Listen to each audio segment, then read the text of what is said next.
Hello and welcome to the Place for Connection podcast, where I believe connection is the cure.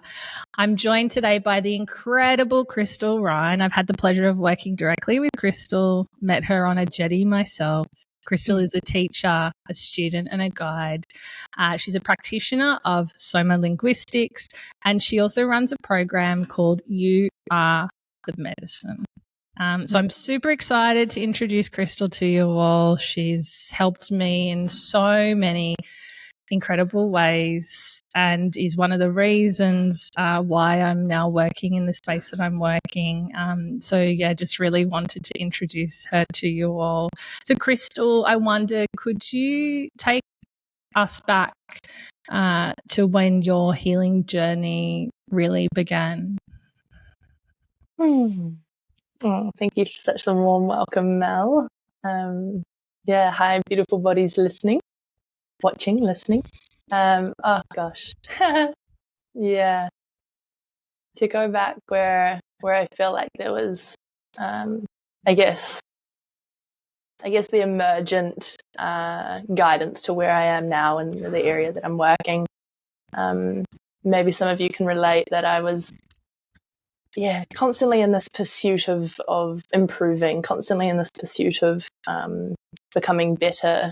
I was listening to all the personal developments, the Tony Robbins, this was, I guess, stacked from a lot of time in high school, a lot of time in uni of trying to be, trying to be and become, trying to become more. And I guess now upon reflection, looking back, that there was this longing to feel love, and my mind perceived that as, in order to feel loved, I need to do more, I need to be more. There was this conditionality to love for me, and so that looked like working really, really hard all through high school, all through uni. This sweet little 15-year-old Krystal who was staying up till all hours of night with her studies and assignments, and isolating herself from friendship and connection. And I guess I know, looking back as well, there was a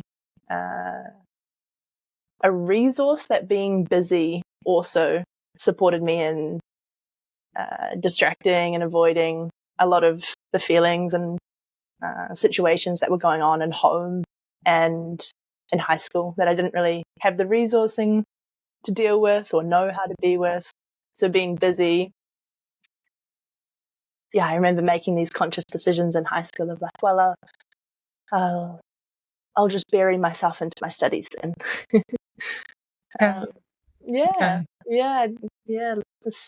I just reflect on, as kids, we don't really get taught how to regulate, how to be with our emotions, how to be authentic in the world. And there's such a grief in that for me. Such a grief.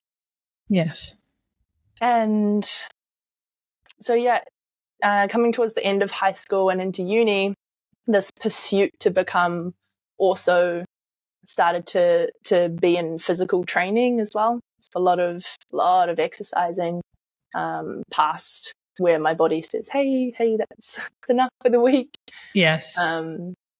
Again, with this pursuit of, okay, how do I make myself more slim? How do I make myself more toned, more muscly, better, more than what I already am, thinking that was outside of me or beyond me. I'll just give her a little cuddle. Oh, yeah, please give her a cuddle. Yeah. And so then I finished university, and I was so overwhelmed with choice. I think a lot of people prepare you for starting university, like, university, it's a big journey, it's going to be massive. But I never got prepared for finishing university. And all of a sudden, it was up to me. And I was looking over my shoulder thinking, what?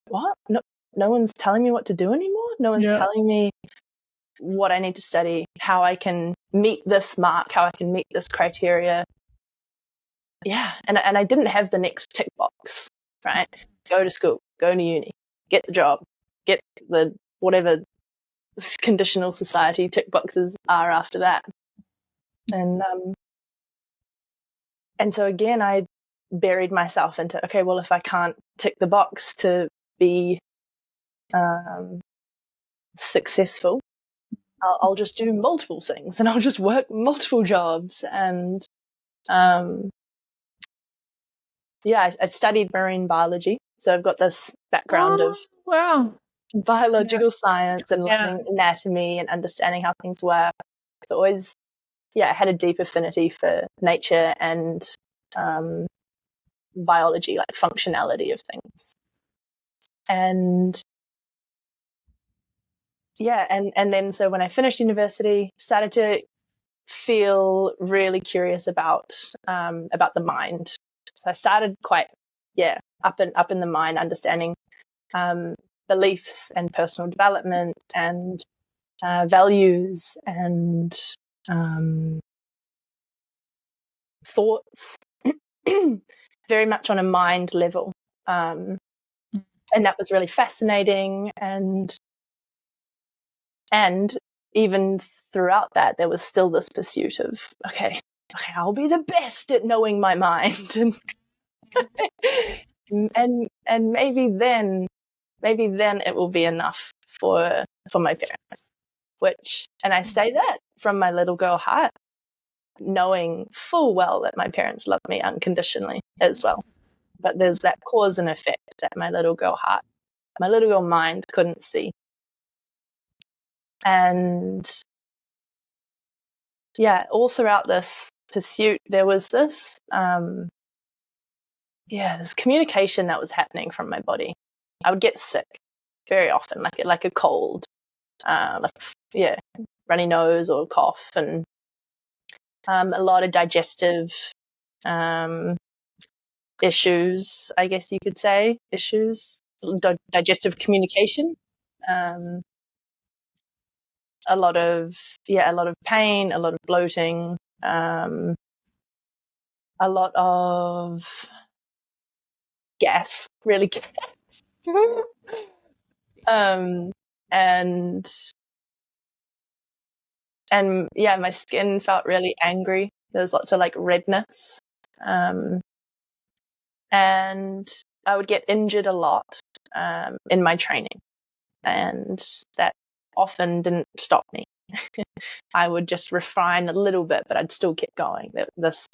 I had this real inability to rest. I remember being on a call once, and this woman invited that everyone on the call, she was a beautiful elderly woman, that everyone on the call, she suggests everyone on the call takes 20 minutes out of their day to just do nothing. And I laughed. Mel, I laughed. I said, who the I'm not sure if we can swear on this.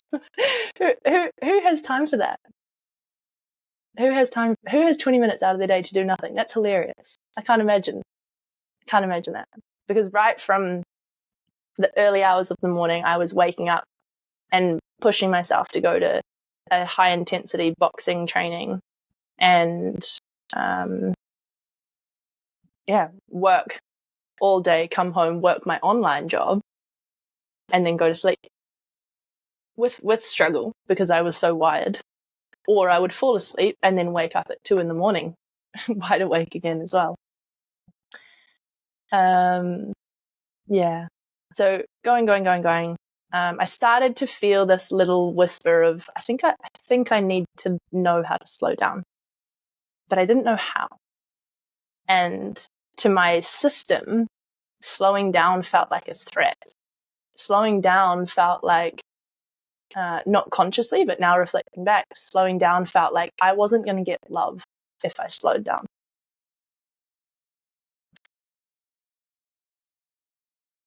And so I remember, wanting and feeling like I needed to, but not knowing how.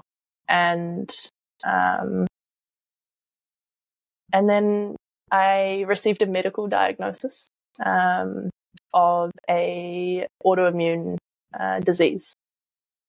And that was the guest at the door that was like, oof, okay, body, you're really telling me something now. You're really telling me something now. And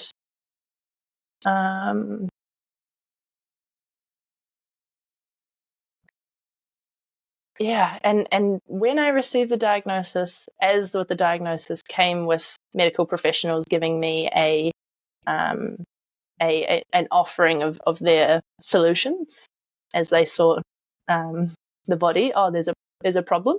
You got to fix it. Here's what you need to fix it, which was drugs and surgery. And I would need to be on these immune suppressing drugs for the rest of my life, as per their words. As this is a chronic condition, you can never get rid of it. You've got it for the rest of your life. And then surgery, it may work, may not. And there was something in me that was like, no. Actually, it was like, fuck no. There was parts of me that were really afraid, so afraid, and there were parts of me that were so fiery in this knowing that that's not my truth. And so began a very challenging journey of slowing down enough to really hear that truth inside of me. And I've been asked multiple times from people like, oh, so how did you heal the Crohn's? How did you heal the autoimmune? And asking for, what foods did you eat, or what practitioner did you go see, and asking for this like list, which is like, if I really looked at all the things that I was drawn to, the things that I focused on, the things that I prioritized, because it was a complete orient back into myself. But that I know now that would be a disservice to them. If I printed out and gave them everything that I did, it would be a disservice to them, because what really that time was about for me, and what really was my medicine, was that guidance. Those little whispers of, oh, I think, what's somatics? Or, oh, I wonder what inflammatory foods are. And, oh, I wonder what's possible if we actually stop everything just for a little while. These little whispers of little things that started to pop in. And it's not only that, but it's also the timing that it popped in for me, right? That there was that onion unfurling of the things that my body, my being was ready for. And no one can print that out and give that to you. They can, but then I imagine there would be some kind of manifestation later, because then you don't know the pathway to get there. Yeah. So there was the slowing down, there was the turning inward, there was the sensitizing, and the remembering, the coming so close to that which I wanted to be free from, coming so close to it, and allowing myself to rest there. And throughout the journey, there's been still times where I have expressions from my body. There's ear infections, there's wisdom teeth removals, there's COVID, like all these expressions of ill health that we might, I'm putting quotation marks here. And in that, it's helped me remember that health is not actually the eradication of illness, the eradication of disease, which if you look at the Google definition, it says something like health is the absence of illness. But if you actually scroll a little bit down in the definition, the root of the word health, I think it is maybe German, or I've forgotten the language, the origin, but the root of the word is whole. WHOLE, whole. And so this health is the wholeness. And we can't have just peace and serenity and perfection, or even lack of symptoms we could see as numbness. Right? There's no communication from our body, no guidance. And in this, I guess, oriented goal of wholeness, there's this softening that my shoulders do of, everything actually belongs. Everything belongs. And if I can give that which is here a little bit of space and allow it to be here, oh, Mel, there's so much freedom in that. There's so much freedom. Yeah.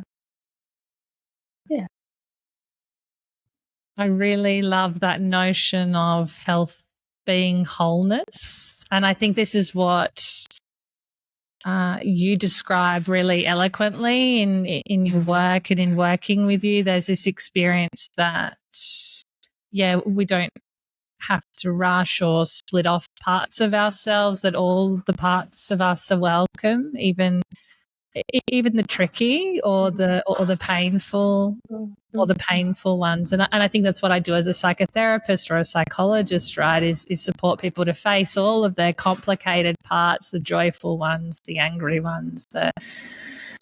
What did you find? I mean, you had this autoimmune condition, right, that was obviously causing you severe pain and suffering and impacting on you in really difficult ways. Like, where did you move first on your path towards healing?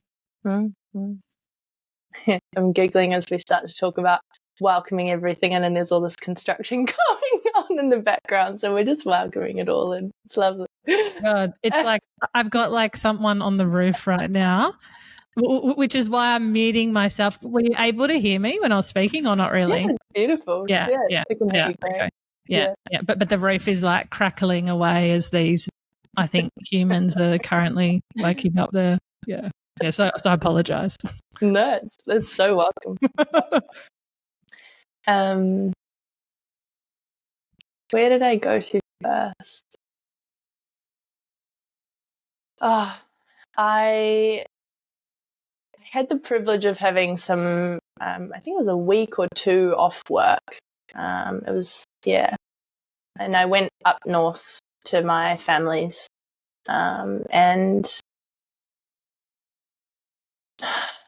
I watched all these thoughts of still wanting to work while I'm up there, and still do, and I've got all this time now to do all these things that I wasn't able to do because I was working full time, and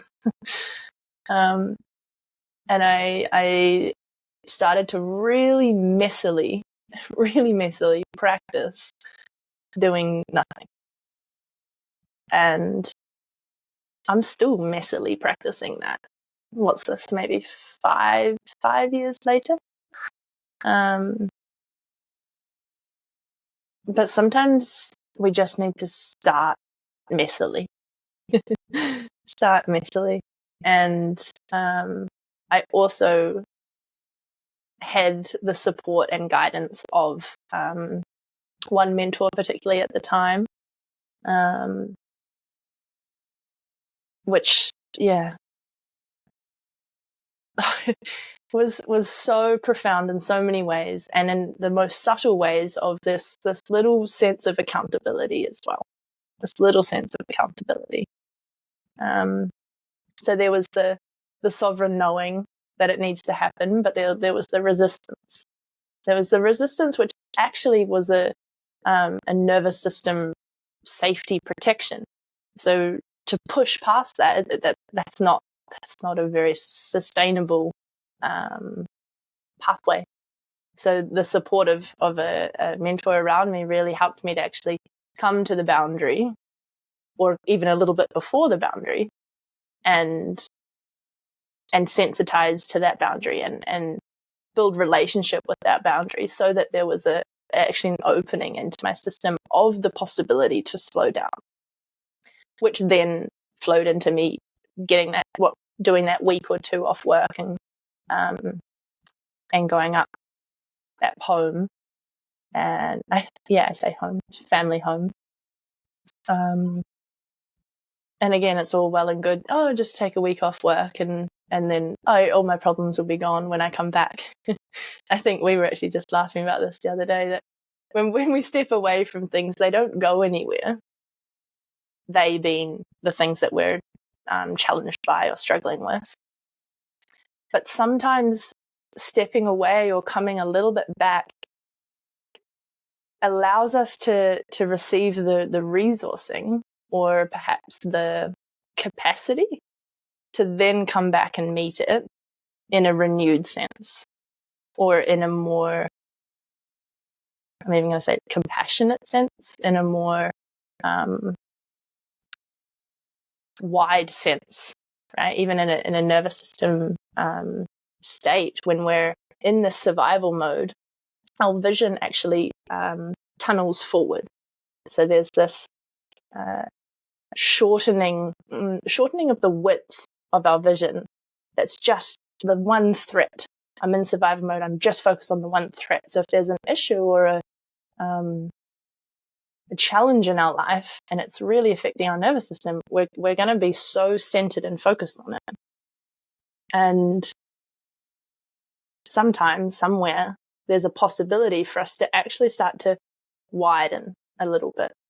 And it might even be as simple as widening our gaze to take in the room around us, or take in I've got the river actually right behind the screen. It's really gorgeous. It's widening to take in beyond the screen, beyond the challenge, beyond the sensation or ill health or emotion in our body. If we can actually widen, give it a little bit of space,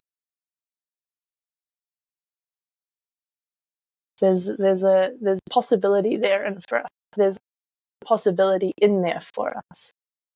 Yeah,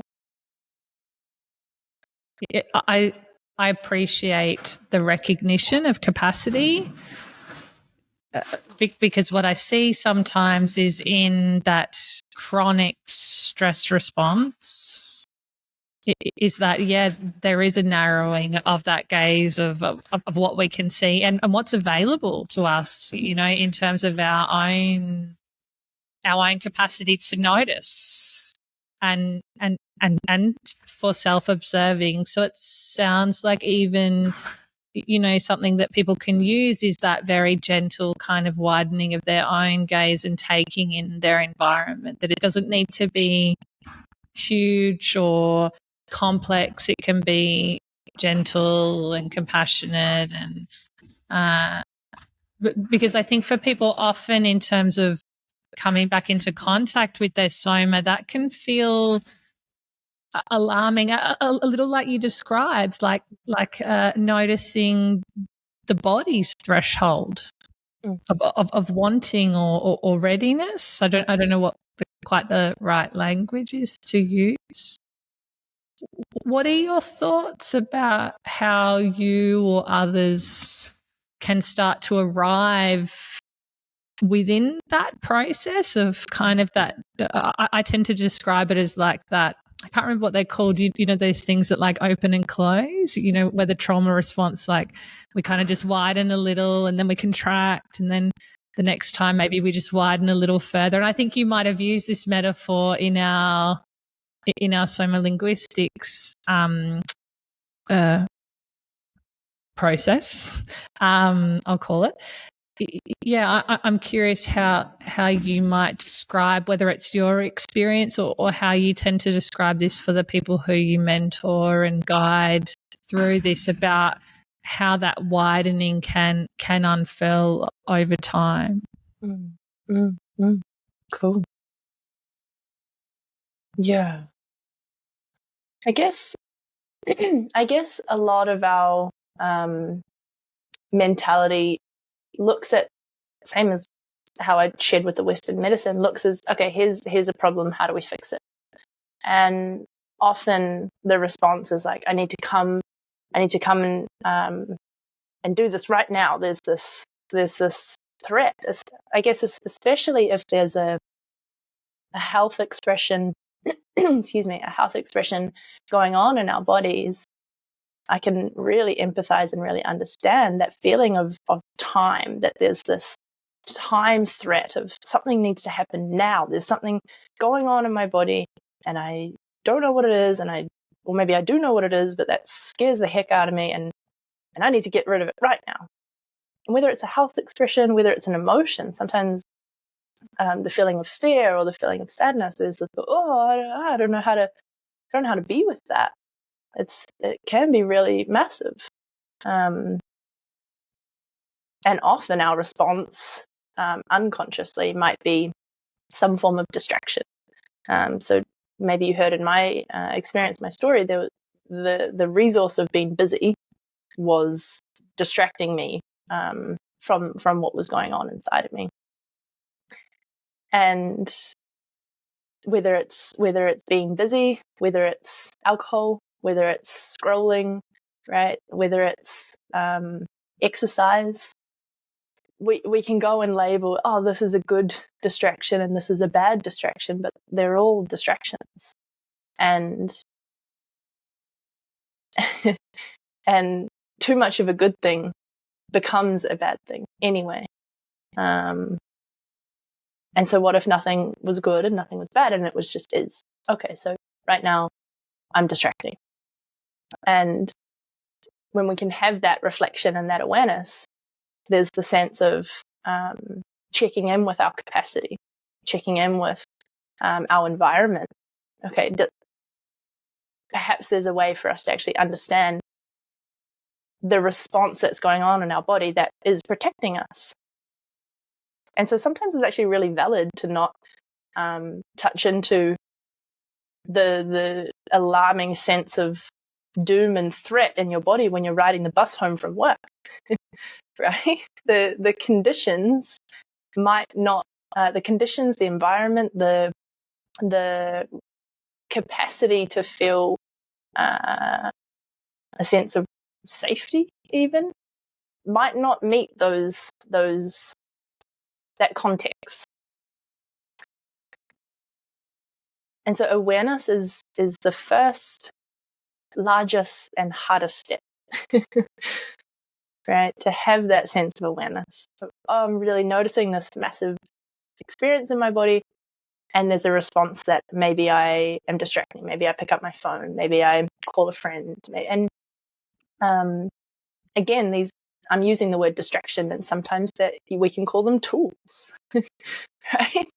Sometimes we can call them tools. Sometimes we can call them distractions. So having that awareness of what's emergent, whether we actually have the environment and the conditions to be able to meet it is a really great discernment first. And sometimes if you're riding the bus home and you start to sense and you start to pick up on something really large in your body, and then there's a sense of, hey, well, we can't do this right now. Sometimes there's a little gap of space where you can have a little conversation with that which is within you. Of like, hey, I hear you. I'm acknowledging you. Right now is not the best time, or is not the best time for me to be able to fully be with you. I'm gonna come back to you. And then there might be some other resource. There might be you turn to talk to the person beside you, or you pick up the phone, or there might even be a capacity for you to widen, right? How we talked about just before, taking in. I'm going to keep going with this bus example. Taking in the the interior of the bus, taking in the exterior of the bus, so that there's this widening out from within you as well. Giving it a lot of space. And then when there is a time where the context is right, again doing quotation marks there, the context feels like it is conducive for meeting something within you, whether that's in the support of a mentor or whether that's in the support of your own loving witness. There's this necessary need to give it space. And that can sometimes look like first setting a resource for yourself. So that might be finding somewhere in your body that just feels okay. It doesn't have to feel good. It doesn't have to feel pleasurable. Because sometimes we don't feel our body at all.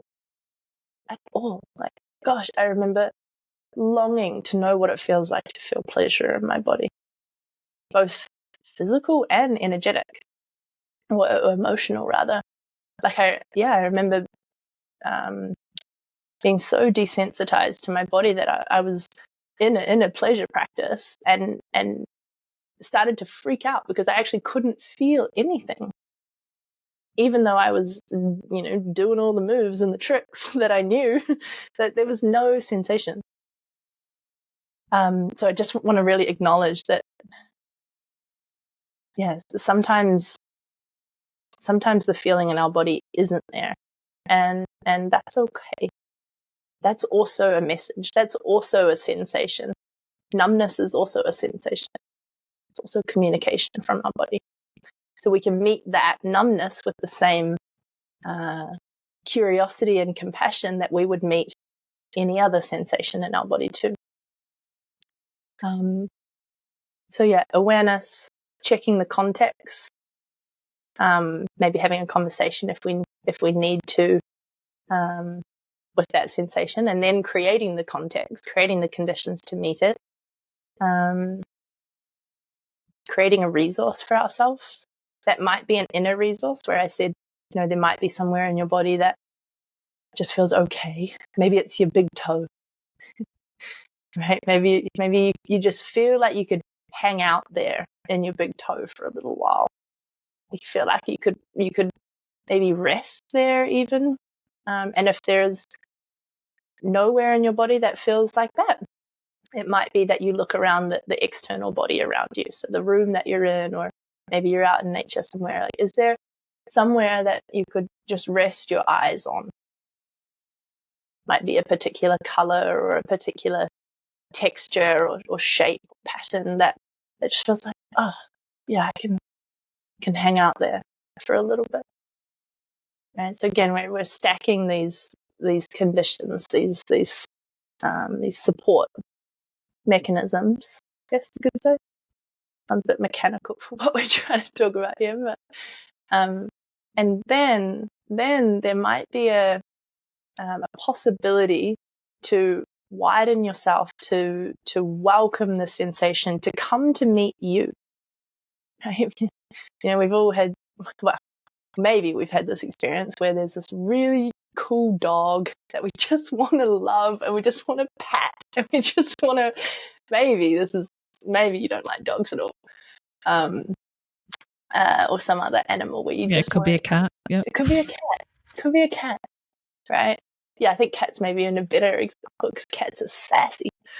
And when you rush up to it wanting to, give it all the attention, sometimes it freaks out. Whoa, hey, well, this is too much. And it might back away. But sometimes if you hold out your hand and you allow, I'm going to use the dog as the example, you allow the dog to come up to sniff your hand, then sometimes there's a permission piece that happens where your hand is welcomed to stroke the dog. Not with words. The dog doesn't say, hey, yeah, man, all good, give me a pat, right? But there's a sense in you, maybe, where, oh, okay, I'm welcome to be here now. And so maybe with our sensations, either health expressions or emotions or even thoughts, beliefs, everything that gets held in our soma, in our bodies, that it also has an intelligence too, and it also needs to be in relationship with us. So how can we start to treat that like it's a living, breathing experience too? Yeah. I'm making the yummy noises, the yummy, delicious. This is something that in session with Krystal we'll do a lot of, like, oh yeah, because there is really, I appreciate the example with the animal, because I think for people who perhaps struggle to pay attention to themselves, that being perhaps with an animal might be a easier path to noticing. It can be less activating in terms of people's physiology, to pay attention to another being whilst noticing our own internal being. But I think it gives the mind something to distract or attach to whilst having presence with the body. And that trust of noticing the animal's energy and paying attention to one's own energy, and then that gentle approach, that gentle kind of mindful presence, which I think even people with quite complex trauma do very well. It's almost like an oversensitization to others and other beings, and a lack of self sensation. So I appreciate that exercise, because I think what that bridges is the individual's sensations too, right? That's also an important part of the process. What do I notice in me in the presence of this being, which I think is quite delicious, Yeah. And I think, hearing you say that, it really helps me remember that we can also tend with that same gentle curiosity or soft fascination to our whole body as a whole as well, right? So maybe there's this longing to feel so intimately connected with yourself that we might rush in like, okay, I'm going to know myself now. I'm going to do 3 personal development soma embodiment practices a day, and I'm gonna be the best and be able to figure all of this out, and then I'll know myself, and and then we might rush right past the point trying to get somewhere that we're not already.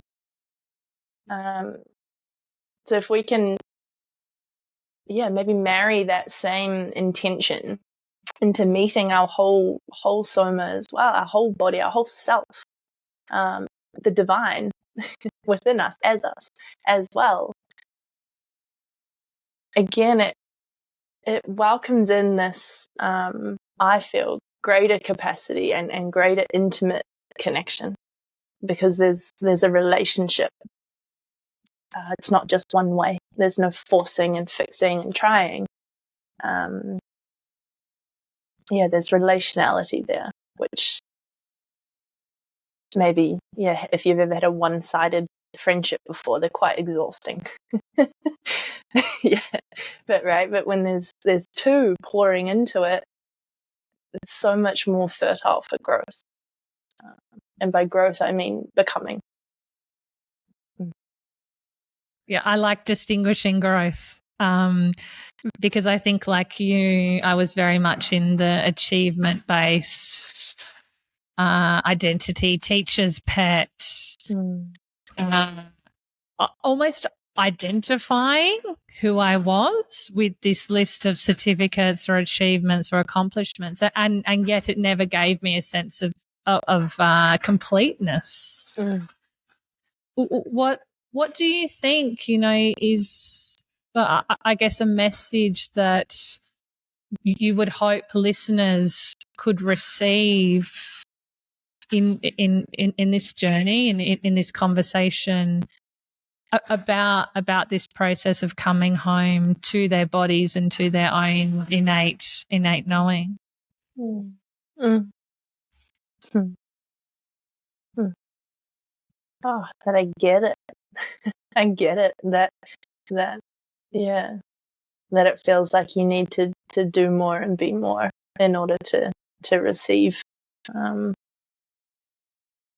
order to feel like that's enough or you're enough. I really understand, and it sounds like Mel understands too. And again, I would hope that process of unlearning that connection is a gentle process as well, because in some way that belief system has supported and sustained you. So rather than a message, I would offer an invitation of getting curious to where or how in your life that belief system, that pattern is supporting you, right? Okay, how is it sustaining you? How is it actually, how is it supporting, sustaining, and providing for you? That's the word I'm looking for, providing. Because if you're just going to attempt to rip out that belief system, I'm just going to do my positive affirmations, I'm enough, I'm enough, I'm enough, right? Without actually coming into the embodied sense of where in your body that's supporting a pattern, supporting a protection or possibility even. It's like ripping a teddy away from a baby. That belief system is in some way supporting. And if we can start to have an understanding and an appreciation, like an actual sense of gratitude and a sense of acknowledgement of, wow, okay, that has fueled and sustained me in many ways. And then we can start to have the perhaps sovereignty of, okay, and is that still needed now? Is that still needed now? Or was that a pattern belief system that supported me when I was 5? And if it is still supporting me now, okay, what are some other more conducive, more supportive ways that aren't conditional to remember and know within myself that I actually already am everything that I wish to become. And I, from experience, know that when I am rested is when I'm most connected to that knowing. It's quite a paradox, really. Every great spiritual truth confuses the heck out of our frontal lobe brain. and that's, isn't that so glorious? Isn't it so glorious that we get so confused? Right? Because it widens us. It widens us. Like I remember sitting in circle at a gathering at the ashram. I lived a center of yoga for about 5 months just recently. And towards the beginning of it, we sat in circle with one of the swamis, which are a spiritual teacher, guru. And she asks, why do you meditate? And straight away within myself, I was like, to know myself. I heard this voice inside me. I meditate so that I know myself. And that was a truth for a very long time. I meditated so that I could become familiar with myself. And that is so supportive and has sustained me for many, many years. And it's a yes and. Some of my 2 favorite words, yes and. Yes, meditation can and could be to become familiar with yourself, become familiar with your patterns, your thoughts, your sensations, your protections, your tendencies. And in the circle that we were sitting in, she started to share. I think from memory, I didn't even say anything. It was just picked up in the ether. About the art of hanging in the question. That yes, the answer is great, right? The answer as in this context, I'm meaning knowing yourself or knowing your body or having that discernment. And there's something that weaves us so intimately with the divine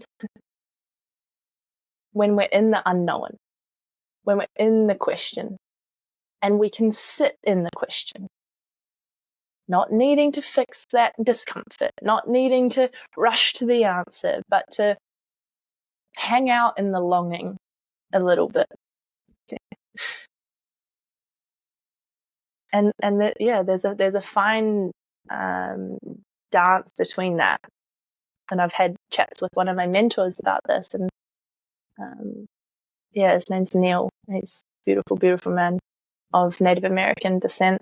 And he talks about when we're too much in the question, there's pain and there's suffering and there's how do I know myself? How do I figure this out? What do I do?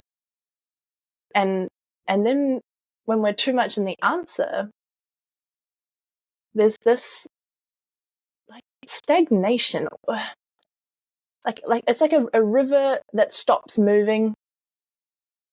It becomes hypoxic, right? It dies. So there's this like end point, right? And what happens when a heartbeat? What are those things called that measures? If you're watching the video, I'm doing my fingers like it, but maybe you get a sense of it. Yeah. I can't remember, but I guess it's like waves or any patterns in nature, right? That even feelings rising and falling, like the ebb and flow of life forms, right? Totally. Yeah, right. And when that stops, there's a flat line. It dies. So then there's art between, okay, how can I sit in the space between that allows me to flow and touch into the state of knowing and discernment and self-wisdom, and also these really big questions that we sit with, like, who am I? And what do I value? What do I want to do with my life? I met this beautiful 50-year-old guy the other day, and he's like, I'm still asking myself the question of what do I want to be when I grow up? I love that. I love that so much, because these poor 17-year-olds, 15-year-olds, gosh, 10 years, that get asked or almost perhaps made to feel like they need to have an answer of what they want to be for the rest of their lives. As if we're meant to be something like other than human, right? It's kind of quite dumbfounding. Yeah. And to choose one thing, right? When how small to confine us to only being one thing, to only having to be, no symptoms or no emotion or just peace, right? But where is the aliveness? Where is the suffering that opens you so much that perhaps is the reason that we're all here, right? To touch these depths within ourselves and to let them open us rather than close us in fear of future pain.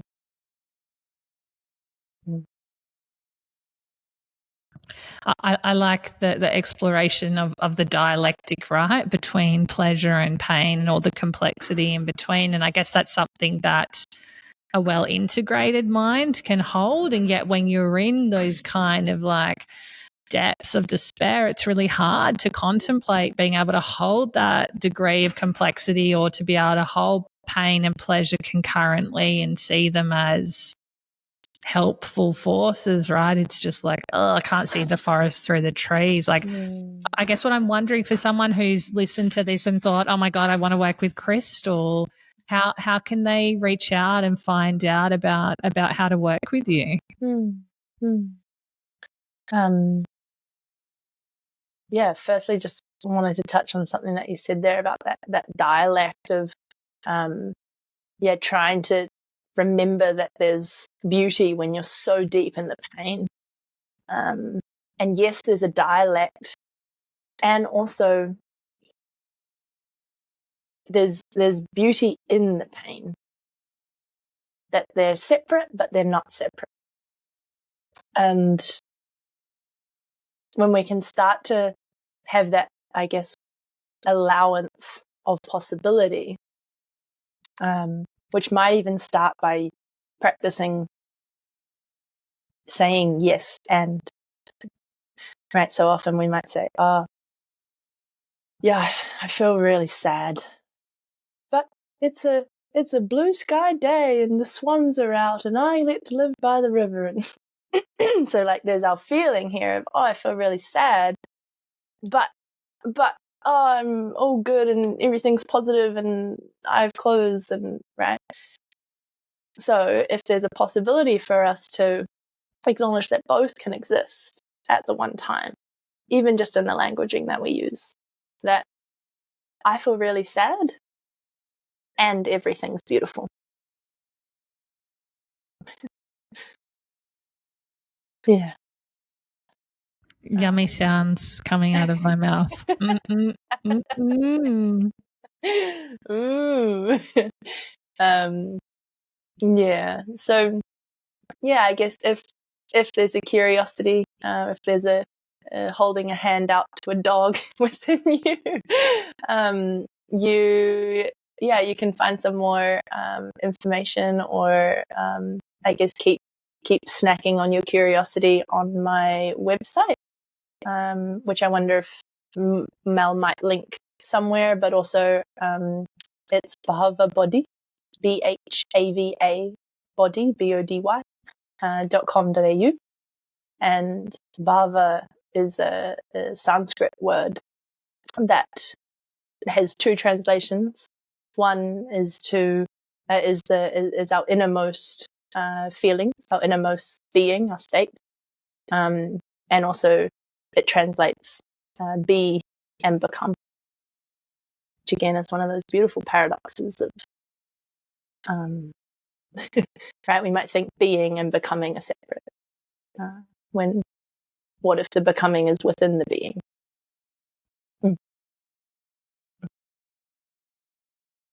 You have a gift for language, which I also love, and there's this passage on Krystal's page, which I think is really beautiful, and I hope will inspire some of your own being and becomings for anyone who's found this and wants to explore it more deeply. But it reads, I found freedom in the remembrance of my own inner connection to my body and to the body of the world. I learnt through an embodied experience that when given the right conditions, our bodies know what to do. Our beings guide us through our bodies, as I was led to where and whom and when I needed for my healing and for my embodied liberation. And I think it's just like a really, beautiful way to summarize how you work and support and mentor and care and love people and beings and bodies. And I know when I met you, I certainly had that deep felt experience in your presence. And yeah, I would just absolutely, I speak Krystal's praises from the rooftops. I think the work that you do is incredibly helpful, especially for people who tend to be overly cognitive and at least in my experience, I found that especially helpful to move back into my body and to be present with it. So I will put all the links in the description below. This will be available on podcast and YouTube. And I just want to say thank you so much for joining me today. You're just incredible, and the work that you do is incredibly supportive and deeply welcoming just however people arrive, which is different, and I think sets you apart, and as people experiencing themselves more fully as you hold the spaciousness for that to take place. So thank you for my experience, and thank you for coming on the Place for Connection podcast. I deeply appreciate it, and for tolerating the roof noise, which is quite extreme. Sorry, listeners. Is there anything that you want to leave listeners with before we finish up?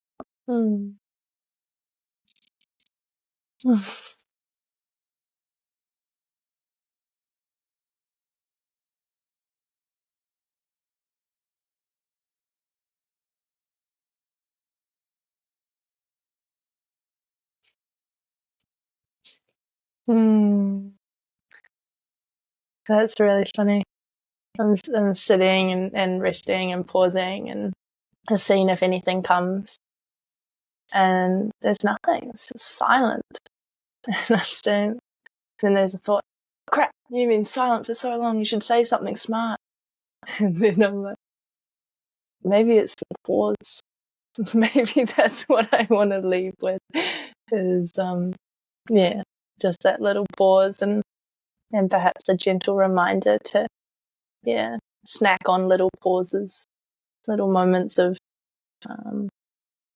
not needing to fill the space. Yeah. Thank you so much, Mel. Thank you. Oh, you're so welcome. And isn't pausing like, a nice snack to finish with, that, you can pause, and that's also, beautiful and loving and inviting and so we'll finish there. Thank you so much. You're just fabulous, and and I'm excited to keep doing my own personal work with you. Thank you so much for joining us on the Place for Connection podcast, Krystal Ryan. Thanks, beautiful Mel. So lovely to be here.